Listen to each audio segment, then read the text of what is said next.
సర్వలోక జగద్రక్షకుడును సృష్టికర్త అయినటువంటి యేసు ప్రభువారి పేరిట మీకు శుభాలండి. ఈ వీడియో మొదట నుండి చివరి దాకా పూర్తిగా అందరూ చూసే ప్రయత్నం చేయండి. కాస్తంత లెంత్ ఎక్కువగానే ఉంటుంది, అయినా సరే తప్పనిసరిగా మీరు వింటే ఇతరులకు ఈ విషయాలను చెప్పగలుగుతారు.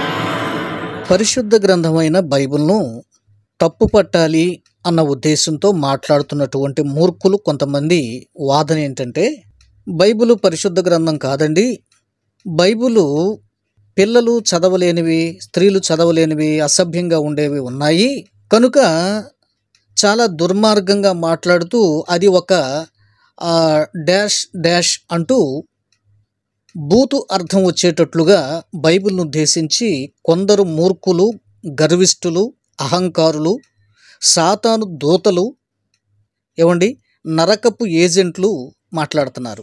కరుణాకర్ సుగ్గునా చెప్పినట్టుగా ఇది భూత పుస్తకం కాదు, ఇది పవిత్ర గ్రంథం.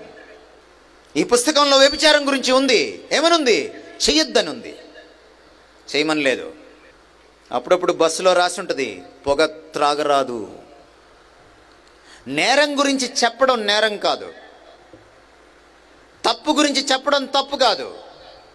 పొగ తాగరాదు అని రాస్తే పొగ తాగినట్టు కాదు.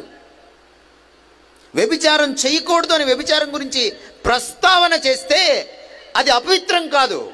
అయితే కొందరు మహాపండితులు అన్నట్లుగా బైబిల్లో నుంచి ముఖ్యంగా ఒక 2-3 విషయాలను బయటకు తెచ్చి, బైబిల్ అండి ఇదిగోండి ఈ సంగతులు ఉన్నాయండి, ఇది ఎట్లా పరిశుద్ధ గ్రంథం అవుతుంది అని ప్రశ్నిస్తున్నారు. లోతు తన 2 కుమార్తెలతో సంసారం చేసి పిల్లలను కన్నాడు. ఆదికాండం 19వ అధ్యాయం 30 నుండి 36 వచనాలు. 32వ పేజీ. యూదా ఇతడు తన కోడలు తామారుతో పడుకొని పేరేసును కనను. ఆదికాండం 38వ అధ్యాయం 6 నుంచి 30 వచనాలు.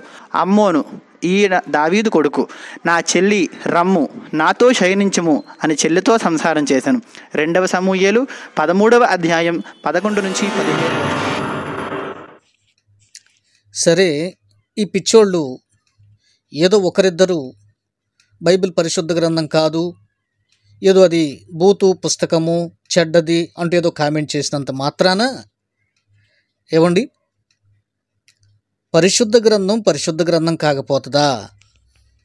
నేను ఎప్పుడూ ఛాలెంజ్ చేశాను, ప్రపంచంలో హోలీ బుక్ లేక హోలీ బైబిల్ లేక పరిశుద్ధ గ్రంథం అన్న టైటిల్ ఈ యొక్క బైబిల్కి తప్ప ప్రపంచంలో ఇంకా ఏ గ్రంథానికి పెట్టలేదు, పెట్టలేరు, పెట్టబోరు. భూతకాలంలో లేదు, వర్తమానంలో లేదు, భవిష్యత్తులో రాదు. యేసునామానికి మహిమ ఘనత కలుగుగాక. ఆమేన్. సంతోషంగా ఆమేన్ అని చెప్పండి. సరే, ఈ రోజున కొందరు మతోన్మాదులైనటువంటి వారు మాట్లాడుతున్నటువంటి ముఖ్యమైన 3 విషయాలకు మనం ఆన్సర్ చేసే ప్రయత్నం చేద్దామండి. బైబిల్ దగ్గర పెట్టుకొని చక్కగా నేను మీకు వివరించే ప్రయత్నం చేస్తాను. చక్కగా వినండి. విని ఎవడైనా మిమ్మల్ని ఇలాగ ప్రశ్నిస్తే వారికి ధీటుగా మీరు వెంటనే జవాబు చెప్పొచ్చు.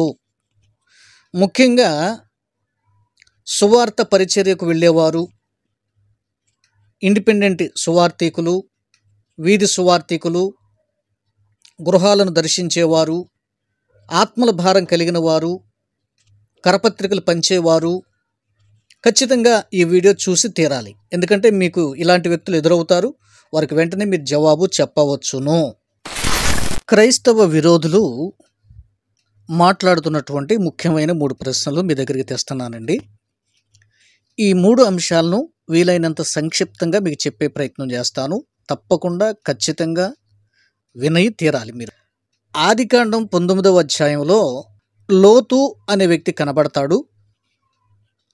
ఈ లోతు అనేటువంటి వ్యక్తి తన కుమార్తెలతో శారీరక సంబంధం పెట్టుకున్నాడు, పాపం చేశాడు. తండ్రి కూతుళ్ళ వ్యభిచార క్రియ బైబిల్లో ఉంది అంటారండి. 1. 2,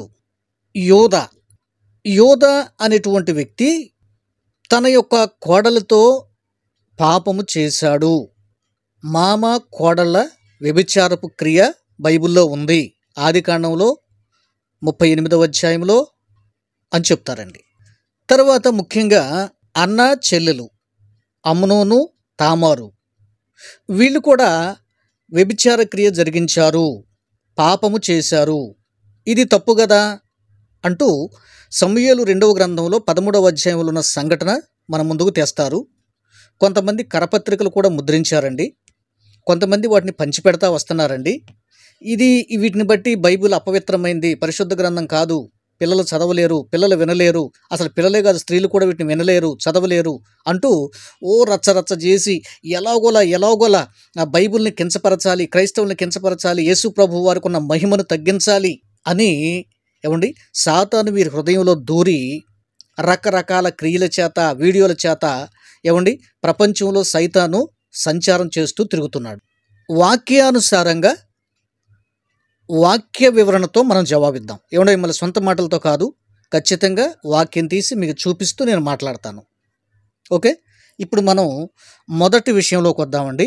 వీళ్ళు మొదటగా కామెంట్ చేసేది ఏంటంటే, తండ్రి కూతుళ్లతో వ్యభిచారం చేశాడు, పాపం చేశారు, తండ్రి కూతుళ్ళ యొక్క పాపం ఉన్నది అని చెప్తారు కదా. ఒక్కసారి ఆ వచనం దగ్గరికి వెళదాం. ఆదికాండం 19వ అధ్యాయం 30వ వచనం అండి. లోతు సోయారులో నివసించుటకు భయపడి తన 2 కుమార్తెలతో కూడా సోయారు నుండి పోయి ఆ పర్వతం ముందు నివసించాను. అంటే ఏంటండి, వీళ్ళు పూర్తిగా జనసంచారం లేనటువంటి ప్రాంతంలోకి వెళ్ళిపోయారు. ఎందుకనంటే అక్కడ ఉన్నటువంటి ప్రజలు దుర్మార్గులుగా, దుష్టులుగా ఉన్నారు. మరి కూతుళ్లను బలవంతం చేసి పాడు చేస్తారేమో అనేటువంటి భయంతో లోతు తన కుమార్తెలను తీసుకొని ఆ మనుషులు ఉన్నటువంటి ప్రాంతం అంతా విడిచిపెట్టేసి, ఆ దుర్మార్గపు ఆ సొదొమ గొమొర్రా పట్టణస్తులు, ఆ చుట్టుపక్కల ఉన్న మనుషులు మంచివారు కారు కనుక ఈయన ఒక పర్వత ప్రాంతాల్లోకి వెళ్ళి అక్కడ బ్రతుకుదామమ్మా అని తన బిడ్డలను తీసుకొని వెళ్ళిపోయి అక్కడ ఒక చిన్న గుహ ఏర్పాటు చేసుకొని అక్కడ జీవనం చేస్తూ బ్రతుకుతున్నారు. కేవలం ఎవరున్నారండి? లోతు, ఎందుకంటే భార్య ఉప్పు స్తంభం అయిపోయింది, మీకు తెలిసిన సంగతే, ఇంకెవరు లేరండి. తన బిడ్డలను, కుమార్తెలు ఇద్దరిని కూడా, చిన్నది పెద్దది, వారిని తీసుకెళ్ళి అక్కడ జీవనం చేస్తూ అక్కడ బ్రతుకుతున్నాడు. ఓకే, అయితే అట్లుండగా అక్క తన చెల్లితో, మన తండ్రి ముసలివాడు, సర్వలోక మర్యాద చొప్పున మనతో పోవుటకు లోకంలో ఏ పురుషునుడు లేడు. ఇది 31వ వచనం అండి. తర్వాత, మన తండ్రికి ద్రాక్షరసము త్రాగించి అతనితో శయనించి మన తండ్రి వలన సంతానము కలుగు చేసుకుందాము రమ్మని చెప్పెను. ఆ రాత్రి వారు తమ తండ్రికి ద్రాక్షారసము త్రాగించిన తరువాత అతని పెద్ద కుమార్తె లోపలికి వెళ్ళి తన తండ్రితో శయనించెను. కానీ ఆమె ఎప్పుడు శయనించెనో ఎప్పుడు లేచిపోయినో అతనికి తెలియలేదు. Note this point. ఏం రాసిందండి ఇక్కడ? సంఘటన అర్థమైపోయింది కదా మీకు ఇప్పుడే. తర్వాత కూడా సేమ్ చిన్నది కూడా అలాగే చేసింది అని వ్రాసి ఉంది. అయితే నోట్ చేయాల్సింది ఏంటంటే, వారు తండ్రితో ఎప్పుడు శయనించారో, లేచిపోయారో, వచ్చారో, వెళ్ళారో తెలియదు. ఎందుకంటే అతను ద్రాక్షారసము త్రాగి మత్తుడుగా ఉన్నాడు. బైబిల్ స్పష్టంగా క్లియర్గా చెప్పింది. ఇక్కడ మనం అర్థం చేసుకోవాల్సిన విషయం ఏంటంటే, తండ్రి ప్రమేయం లేకుండానే వారు ఒక చెడు ఆలోచన చేసి తొందరపాటు నిర్ణయం తీసుకొని వారిద్దరు కూడా మరి చెరొక బిడ్డను కన్నట్లుగా బైబిల్ చూపిస్తుంది. ఈ విషయంలో ఖచ్చితంగా తప్పులేదు. ఎవరు తప్పులేదు? లోతు తప్పులేదు. ఎందుకని? అప్పటికే ముసలివాడైపోయాడు, మత్తుడై ఉన్నాడు. ఎప్పుడు వారు వచ్చారో, ఎప్పుడు ఆ పని చేస్తున్నారో, ఎప్పుడు లేచి వెళ్ళిపోయారో ఆయనకి తెలీదు అని బైబిల్ చెప్తుంది. ఈ విషయాన్ని మరుగు చేసి విషయం అంతా వివరంగా చెప్పకుండా తండ్రి కూతుళ్ళు పాపం చేశారు. బైబిల్ చూసారా ఎంత భయంకరమైందో, తండ్రి కూతుళ్ళు పాపం చేయొచ్చా? అరే నాయన, బైబిల్ కూడా చెప్తుంది అలా చేయకూడదని. ఈ సంఘటన మనకు వ్రాయించింది. తర్వాత వాళ్ళకి పుట్టినటువంటి 2 పిల్లలు కూడా శపించబడ్డారు, శాపగ్రస్తులు అయిపోయారు. ఎందుకంటే అది అక్రమం. కాబట్టి ఇక్కడ తప్పు ఏంటండి? లోతులో ఎలాంటి తప్పు లేదు. లోతు, అందుకని బైబిల్లో లోతు నీతిమంతుడు అని పత్రికలో మనం చూస్తాం. ఓకేనా? కాబట్టి లోతు తప్పు లేదు. ఆడవాళ్ళు, పిల్లలు తప్పు చేశారు కనుక వారు పుట్టిన సంతానాన్ని కూడా దేవుడు శపించాడు. ఇది ఇక్కడ వాక్య వివరణ అండి. ఇది ఇలా పక్కన పెట్టేసి ఈ వివరాలన్నీ తెలుసుకోకుండా తెలిసినట్టుగా నటిస్తూ ఎవడో పాంప్లెట్ ముద్రిస్తే ఆ పాంప్లెట్ పట్టుకొని బైబిల్ మంచిది కాదు, తండ్రి కూతులు పాపం చేశారు హో అంటూ టమకా వేస్తున్నారు మూర్ఖులు. చూసారండి, ఇది సాధారణంగా క్రైస్తవ లోకానికంతా తెలుసండి. ఒకవేళ ఎవరైనా చిన్నవారైతే, క్రొత్తవారైతే, నూతన విశ్వాసులైతే, అన్యుల్లో నుంచి రక్షణలోకి వచ్చేవారైతే ఇలాంటి మాటలు విన్నప్పుడు అయ్యో అలాగుంటుందా బైబిల్లో అని ఆశ్చర్యపోతారు, అభ్యంతరపడతారు. అందుకని అలాంటి వారి కోసం ఈ వీడియో నేను చేస్తున్నాను. రెండో విషయాన్ని చూద్దామండి. ఇక్కడేమంటారండి, మామ కోడళ్ళు తప్పు చేశారండి, బైబిల్ పరిశుద్ధ గ్రంథం కాదండి, ఇలా చేయొచ్చా? అబ్బే ఇదేంటండి? వాళ్ళ గ్రంథాలు తెరిస్తే ఏమండి ఇంకెందుకులేండి, సంస్కారం అడ్డు వస్తుంది. యోనా అనేటువంటి వ్యక్తి మనకు కనబడుతున్నాడండి. ఆదికాండం 38వ అధ్యాయం 15వ వచనం. వీలైతే బైబిల్ ఉన్నవారు తీసి చూడండి, లేదా జాగ్రత్తగా నేను చదువుతాను, ఈ మాటలు వినండి. యోధ ఆమెను చూచి ఆమె తన ముఖము కప్పుకొనినందున వేశ్య అనుకొని ఆ మార్గమున ఆమె దగ్గరకు పోయి ఆమె తన కోడలని తెలియక, నోట్ దిస్ పాయింట్, ఆమె తన కోడలని తెలియక నీతో పోయేదను రమ్మని చెప్పాను. అందుకామె నీవు నాతో వచ్చిన ఎడల నాకేమిచ్చేదవని అడిగాను. అందుకతడు నేను మందలో నుండి మేకపిల్లను పంపేదనని చెప్పినప్పుడు ఆమె అది పంపు వరకు ఏమైనా కుదవపెట్టిన ఎడల సరే అని చెప్పాను. అతడు నేను నీ యొద్దకు ఏమి కుదవ పెట్టవలని అడిగినప్పుడు ఆమె నీ ముద్రయు దాని దారమును నీ చేతికరయు అని చెప్పాను. అతడు వాటిని ఆమెకిచ్చి ఆమెతో పోయెను. ఆమె అతని వలన గర్భవతి ఆయను అని వ్రాసింది. యోధ వాస్తవంగా తన తల్లిదండ్రులను అన్నదమ్ములను విడిచిపెట్టేసి వేరొక ప్రాంతానికి వెళ్ళాడండి. సరే, ఆ ప్రాంతంలో వేరే ప్రాంతానికి వెళ్ళిపోయి అక్కడే నివాసం చేస్తూ ఆ ప్రాంతానికి సంబంధించినటువంటి ఒక ఆమెను చూసి వివాహం చేసుకున్నాడు. సరే, తర్వాత ఏం జరిగిందండి, తన యొక్క పెద్ద కుమారుడికి యోధ వివాహం చేశాడు. వివాహం చేసినప్పుడు ఏం జరిగింది, బైబిల్ ఏం చెప్తుంది, ఇతను యెహోవా దృష్టి యందు మంచివాడుగా జీవించట్లేదు గనక ఇతనికి సంతానం కలగక ముందే దేవుడు ఇతను ముత్తాడంటండి. ఇతను చనిపోయాడు. సరే, ఇతను చెడ్డవాడుగా జీవించాడు గనక మరణం తెచ్చుకున్నాడు, చనిపోయాడు. అయితే ఇశ్రాయేలులో ఉన్నటువంటి ఒక ధర్మం ఏంటండి, మరిది ధర్మం అన్నటువంటిది ఒకటి ఉండింది. ఏమండోయ్, ఇది హిందుత్వంలో కూడా ఉంది. మరిది ధర్మము కొనసాగించుట అంటే అర్థం ఏంటంటే, ఫర్ సపోజ్ అన్న చనిపోయాడు అనుకోండి, పిల్లలు లేకుండానే, మరిది ఆమెను వివాహం చేసుకొని ఆమెను కూడి ఆమెకి సంతానం కలిగేటట్లుగా చేయాలి. మరి ఆ తర్వాత ఏం జరుగుతుంది, అన్నకు సంతానం, ఆ సంతానం అన్న సంతానంగా పరిగణించబడుతుంది. ఆ తర్వాత ఇతను మరలా తిరిగి వివాహం చేసుకోవచ్చు. ఆ పుట్టినటువంటి పిల్లలు అప్పుడు తన పిల్లలు అవుతారు. ఇది బైబిల్లో ఇశ్రాయేలీయుల కోసం ఆ కాలంలో ఉద్దేశించబడిన ఒక ధర్మం, ఒక చట్టం, ఒక న్యాయం. అది న్యాయంగా అనిపించింది.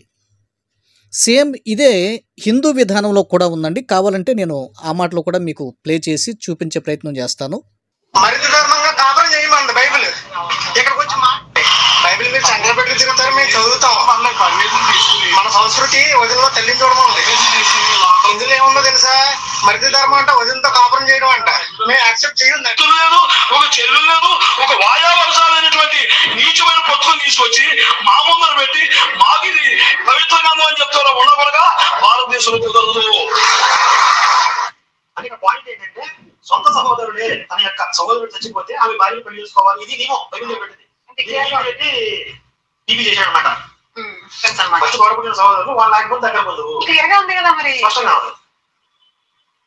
ఇట్లా మాయ చేసి మభ్య పెడితేనే పాస్టర్లో. అంటే ఇప్పుడు ఇంకొకటి ఏంటంటేనండి, నేను అనుకోవడం, ఇప్పుడు ఇది యాస్టీజ్ గా చెప్తే జనాల్లో చాలా డిఫరెన్సెస్ వస్తాయి. ఇప్పుడున్న సమాజంలో డిఫరెన్సెస్ వస్తాయి, గొడవలు అవుతాయి, రిలేషన్స్ కూడా మారిపోతాయి. అండ్ దీన్ని ఫాలో అవుతాయి. చూసారు కదా, బైబిల్ పరిశుద్ధ గ్రంథం కాదని, వదిలితో వెళ్ళమని చెప్పినటువంటి దేవుడు ఇదేం దేవుడు అర్థం కావట్లేదని,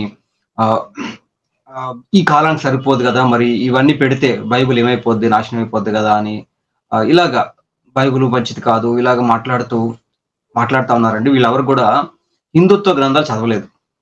ముఖ్యంగా వీళ్ళు హిందుత్వ గ్రంథాలు కనీసం ఓపెన్ కూడా చేసి చూడలేదు. అసలు హిందుత్వ గ్రంథాలు ఎలా ఉంటాయో కూడా తెలియదండి వీళ్ళు ఎవరికి కూడా తెలియదు. కానీ హిందుత్వం కోసం పోరాటానికి ముందుకు వచ్చేసారు. కాబట్టి వీళ్ళు మా పైగా ఏం చెప్తా ఉన్నారు, ఇలాంటి వాక్యాలు సువార్తకు వచ్చే వాళ్ళు ఎవరైతే సువార్త చేస్తారో వాళ్ళని క్రైస్తవ సువార్థికులను అడగండి అని మాట్లాడుతా ఉన్నారు. అడుగుతున్న సందర్భాలు కూడా చూపించా. కొంతమంది అడుగుతున్నారు, సువార్తకు వచ్చే వాళ్ళని కూడా అడుగుతున్నారు మరిది ధరం గురించి అని. ఇలాంటి వాయు వరుసలు లేనటువంటి గ్రంథం మనకు అవసరం లేదని ఇలా చాలా రకాలుగా మాట్లాడుతూ ఉన్నారు. నీకు చాలా వీడియో క్లిప్పింగ్స్ ఉన్నాయి, కొన్ని వరకు కలెక్ట్ చేసి నీకు పెట్టాను. సరే, అయితే ఈరోజు వీడియోలో బైబిల్లో ఉన్న మరిది ధర్మానికి హిందుత్వం మరిది ధర్మం కూడా తేడా ఏంటి, అలాగే బైబిల్లోనే ఉందా హిందుత్వ గ్రంథాల్లో ఉందా, ఎక్కడెక్కడ ఉంది అనేది చూపిస్తూ ఈరోజు వీడియో ముగిస్తానండి. హైందవులు దయచేసి బైబిల్ ప్రశ్నించే ముందు మీ గ్రంథాలు ఏముందో కూడా తెలుసుకోండి. అది నారద స్మృతి అండి. నారద స్మృతి 12వ అధ్యాయము శ్లోకము 79 నుండి 81 శ్లోకాల వరకు కనుక చూస్తే ఇక్కడ శ్లోకం కూడా పెట్టాం. ఇది సాంస్కృతిక ప్రెజెంటేషన్ లో తీసుకున్నానండి. చూడండి, భర్త చనిపోయిన స్త్రీకి సంతానం కలగాలంటే తన భర్త యొక్క తమ్ముడు పెద్దల అనుమతితో శరీరం నిండా స్వచ్ఛమైన వెన్న పూసుకొని తన అన్న భార్యతో కలిసి సంతానం కలిగించాలి. స్క్రీన్ షాట్ తీసుకోండి. నారద స్మృతిలో ఉంది ఏంటంట, భర్త చనిపోయాడు, ఒక అన్న చచ్చిపోయాడండి. చనిపోతే కనుక సంతానం లేకుండా చనిపోతే కనుక ఆ అన్న భార్య దగ్గరికి తమ్ముడు వెన్న పూసుకొని వెళ్ళి సంతానం కలిగించాలని ఉంది చూసాం. తర్వాత యజ్ఞవల్క స్మృతి 1వ అధ్యాయము అనుకుంటా 1.3.69. సరే, ఇప్పుడు చూద్దాం. ఇక్కడ చూడండి, భర్త చనిపోయిన స్త్రీకి సంతానం కలగాలంటే తన భర్త యొక్క తమ్ముడు పెద్దల అనుమతితో శరీరం నిండా స్వచ్ఛమైన వెన్న పూసుకొని తన అన్న భార్యతో కలిసి సంతానం కలిగించాలి. ఓకే, ఇది యజ్ఞవల్క స్మృతిలో అండి. తర్వాత గరుడ పురాణం అండి.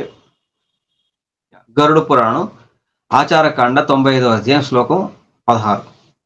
భర్త చనిపోయిన స్త్రీకి సంతానం కలగాలంటే తన భర్త యొక్క తమ్ముడు పెద్దల అనుమతితో శరీరం నుండి స్వచ్ఛమైన వెన్న పూసుకుని తన అన్న భార్యతో కలిసి సంతానం కలిగించాలి. ఇది గరుడ పురాణం కూడా ఉంది.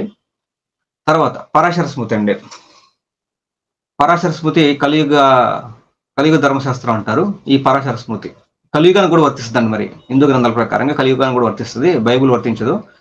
కొత్త నిబంధన వేరు, దాన్ని చూద్దాం. అయితే ముందు పరాశర స్మృతి అండి, కలియుగ ధర్మశాస్త్రం. మరి హైందవులు పాటించాల్సింది ఇది కూడా. చూడండి, పేజ్ నెంబర్ 26. అనువాదం వచ్చేసరికి ఇదండి. ఇది ఎవరు, కాందాడాయ రామానుజాచార్య అనువక్త.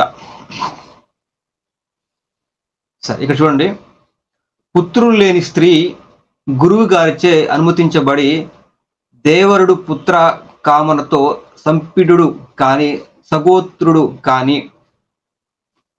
శరీరంకు నెయ్యి రాసుకొని ఋతుమతి అయినప్పుడు ఋతువుతో పొందవలేను. పెద్దవాడు చనిపోయాడు గనక వాస్తవంగా రెండో వాడిని అయ్యా మరిది ధర్మం జరిగించని తన తండ్రి ఆజ్ఞాపించాడు. ఆ రెండో వాడు ఆ వదిన దగ్గరకు వెళ్ళాడు. సరే, ఆమెను కూడి తర్వాత అతను కూడా ఒక చెడ్డ ఆలోచన వచ్చిందండి. నేను ఎందుకు అన్నకు పిల్లలకు సంతానం కలిగేటట్టుగా చేయాలి, కన్నా కూడా ఈమె నా పిల్లలు కాదు కదా అని అనిపించి రేతస్సును బయట విడిచాడంట. ఇది పెద్దవాళ్ళకి తెలుస్తుందండి, స్పామ్ అంటాం కదా, ఆ పిల్లలు పుట్టేటువంటి విధానంలో పురుషుల నుంచి వచ్చేటువంటి వీర్యం, దీన్ని నేలను విడిచాడు. బైబిల్లో ఈ విషయాలు స్పష్టంగా వ్రాసి ఉన్నాయండి.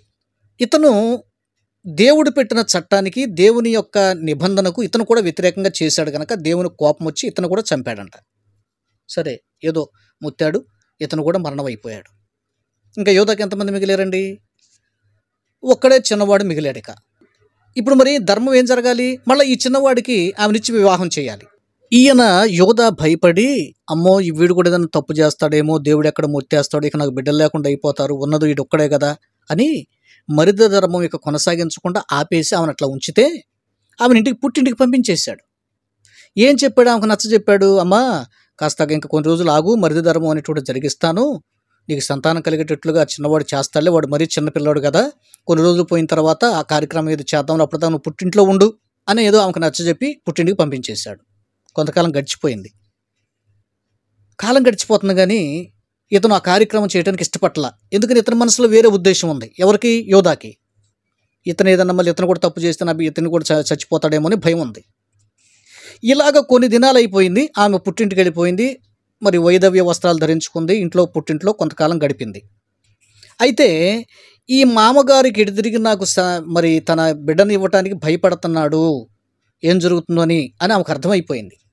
సరే ఏం చేద్దాం అని ఆమె ఆలోచించుకునే లోపల ఆమెకు ఎవరో చెప్పారంట, మీ మామగారు గొర్రెబొచ్చు కత్తిరించడానికి ఇదిగో పలానా ఊరు నుండి పలానా ఊరు వెళ్తున్నాడు అని చెప్పారంట.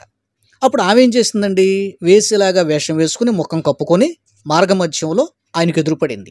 సరే ఆయన ఏమనుకున్నాడు, ముఖాన ముసుగు వేసుకుని అలాగ అలంకరించుకుని ఉంటే సాధారణంగా దారి వెంపటే ఆ కాలంలో వేశ్యలు కనబడతారు అన్నటువంటి నానుడు ఉండింది గనక ఆమె వేశ్య అనుకొని ఆమె దగ్గరికి వెళ్ళాడు.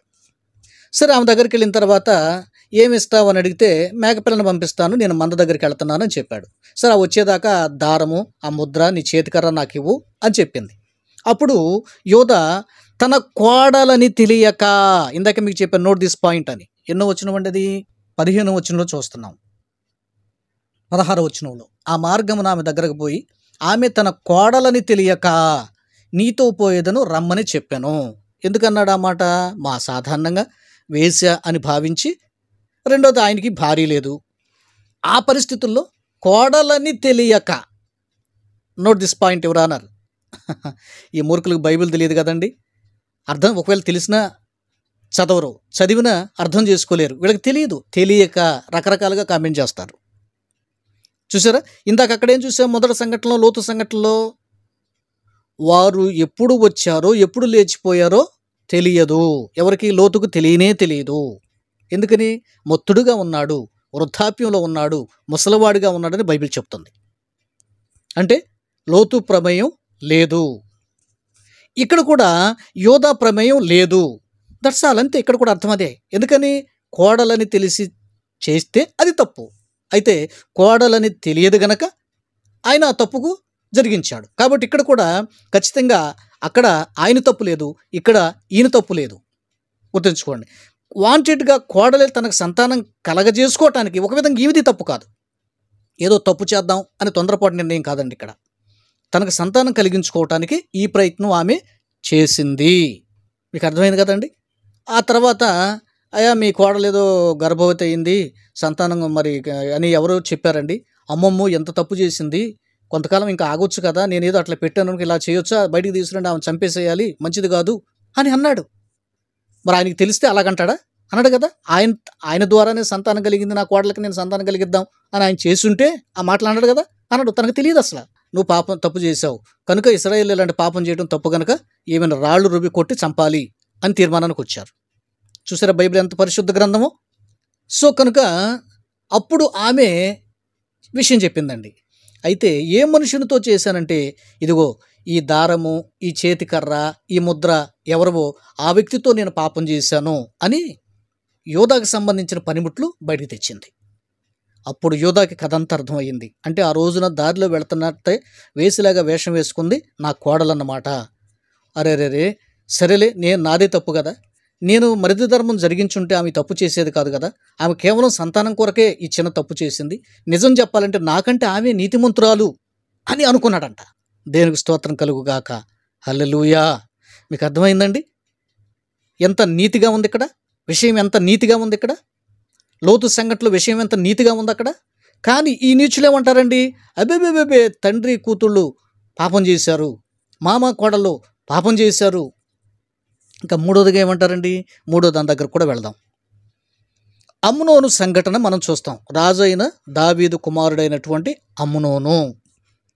ఏమండి, సరే రాజుగారికి కొంతమంది భార్యలు ఉన్నారు కనుక అబ్షాలోము, తామరు అనేటువంటి వారు ఒక భార్యకి పుట్టిన పిల్లలు, అమ్నోను ఒక భార్యకి పుట్టినటువంటి కుమారుడు.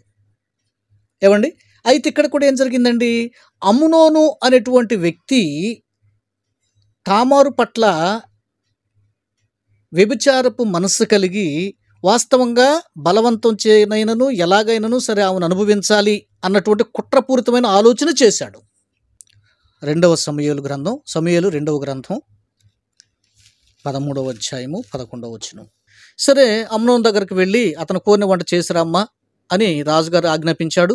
తండ్రి ఆజ్ఞాపిస్తే తర్వాత అన్న ఉన్నటువంటి గదికి, అమ్నోను ఉన్నటువంటి స్థలానికి తామరు వచ్చింది. సరే లేదు అన్నయ్య తినాలనుకుంటున్నాడు అన్న మంచి ఉద్దేశంతో వచ్చి ఆ వంట ఏదో సిద్ధం చేసింది, ఆ భోజనం సిద్ధం చేసింది, అన్న దగ్గరకు తెచ్చింది. అప్పుడు ఏం జరిగిందండి?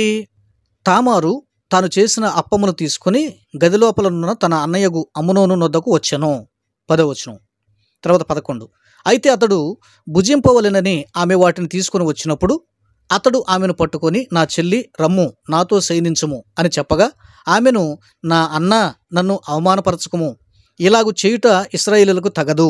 Note this point your honour. నా అన్న నన్ను అవమానపరచకము, ఇలాగు చేయుట ఇశ్రాయేలీలకు తగదు. ఇట్టి జార కార్యము నీవు చేయవద్దు. నా అవమానము నేను ఎక్కడ దాచుకొందును? నీవును ఇశ్రాయేలులో దుర్మార్గుడు వగదువు. అయితే ఇందును గూర్చి రాజుతో మాట్లాడము. ఒకవేళ అతనికి ఇష్టమైతే నీకు వివాహం ఇచ్చి వివాహం జరిగిస్తాడు అని చెప్పిందండి. జాగ్రత్తగా అర్థం చేసుకోండి. అన్న, ఇలాంటి కార్యము ఇశ్రాయేలీలో చాలా ఘోరమైంది, నీచమైంది. చూసారా? ఇలాంటి దానికి అనుమతి లేదు. ఏమండి, ఇంకా నోరేసుకుని ఎందుకు పడుతున్నారండి? అన్నా చెల్లెళ్ళు అక్రమ సంబంధం, అన్నా చెల్లెళ్ళు పోయారు, అన్నా చెల్లెళ్ళు ఏం కోస్తున్నారు ఈ కారు కోతలు? ఊరికే కుక్కల్లా మొరగటం ఎందుకండి? వాంటెడ్గా పనిగట్టుకుని ఈ విష ప్రచారాలు చేస్తున్నారండి. ఇది చాలా దుర్మార్గం. ఇక్కడ బైబిల్ ఏం చెప్తుందండి? ఇక్కడ ఒకవేళ మనం ప్రత్యేకంగా ఆలోచన చేస్తే, ఏమండి, అమ్నోను దుర్మార్గపు ఆలోచనతో చెడు పని చేయాలనుకున్నాడు. మూడిట్లో సమాంతరంగా ఒక విషయం ఉందండి. ఏంటో తెలుసా? ఇరువురు ఇష్టముతో ఆ కార్యము జరగలేదు. లోతు పిల్లలు లోతుతో పాపము చేసినప్పుడు లోతుకు సంబంధం లేదు, అతనికి తెలియదు.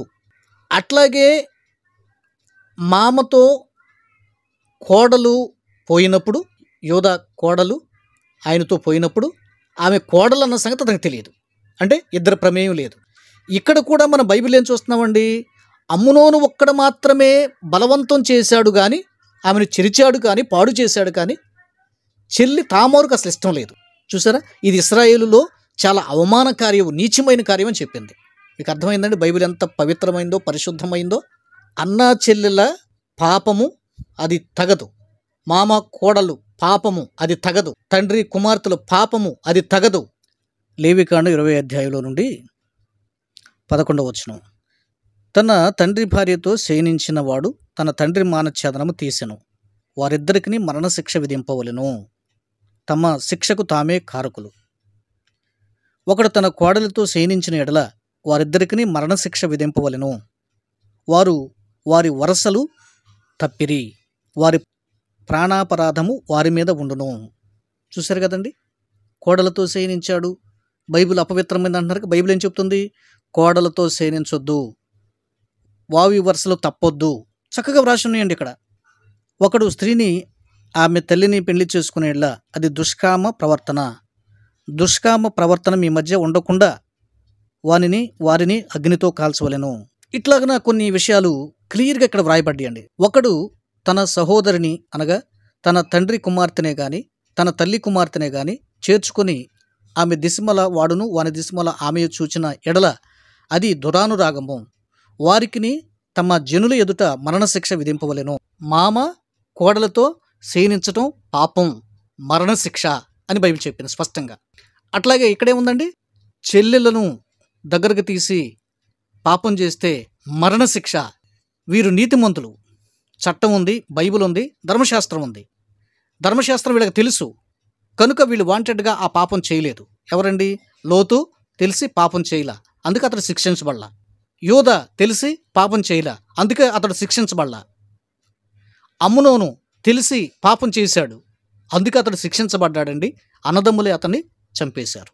బైబిల్లో ధర్మశాస్త్రం ఖచ్చితంగా చెప్పింది మామ కోడలు, అన్న చెల్లెలు. అది మంచి పుస్తకం కాదండి. అన్న చెల్లెలు పాపం చేశారండి, ప్రోత్సహించిందండి. మామ కోడలు పాపం చేశారండి, ప్రోత్సహించిందండి. తండ్రి కూతురు పాపం చేశారండి, ప్రోత్సహించారండి. ఈ పిచ్చి మాటలు మానేసేయండి. క్రైస్తవుల మనోభావాలు గాయపడాలి, ఏదో మనం చెప్పాలని చెప్పడమే తప్ప. ప్రియులారా, మీరు విన్నారు కదా, బైబిల్ సత్యం ఏంటి మీరు నేర్చుకున్నారు కదా. ఫైనల్గా మీకు వాక్యాధారాలతో చెప్పాను కదా, మీరు మొత్తం 20వ అధ్యాయం మొత్తం చదవండి. చాలా ఆంక్షలు ఉన్నాయి. లేవీకాండం 20వ అధ్యాయంలో చాలా ఆంక్షలు మనకు కనబడుతున్నాయి.